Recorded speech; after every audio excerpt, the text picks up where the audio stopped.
हादरसायाव आइजो गोमानाय दोनखारलायनाय बायदि जाथाय जानाया गोदान बाथ्रा नङा। बेफोरबायदि जाथायनि सायाव सोरखारि खुंथायजों लोगोसे खायसे आफाद गौथुम आरो रायजो राजाफोरा होबथानो नाजासेयावबो नाथाय फेलें जाबोदों। बे बाराव बिबाजैखौनो लानानै खारदों बाक्सा जिल्लानि आनन्द बाजार ओनसोलाव। गोबां हाबा जानाय बर' आइजोफोरा गोमानाय एबा गुबुन हौवाजों खारफालांनायनि खौराङा दिनैनि गोदान बाथ्रा नङा। बेफोरबायदि गावनि गथ' फिसायखौ गारनानै खारनाय एबा गुबुन हौवाजों खारफालांनाय दुखुनांथाव जाथाया सानफा एफा बांलांबाय थानायखौ नुनो मोन्दों।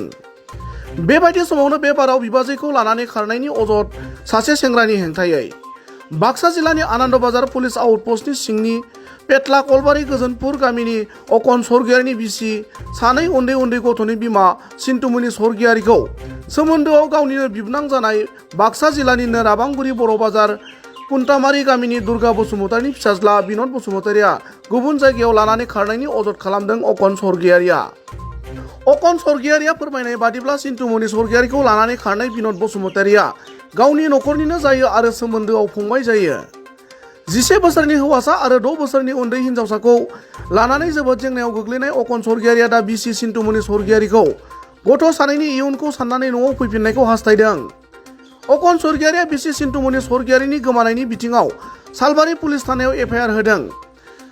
सावगारियाव नुनाय बिसि सिन्टुमनि सरगियारिखौ सोरबा बहाबाफोर नुसनबायोब्ला 80113735228 बे फन नम्बराव खिन्थाहरनो खावलायदों अकन सरगियारिया।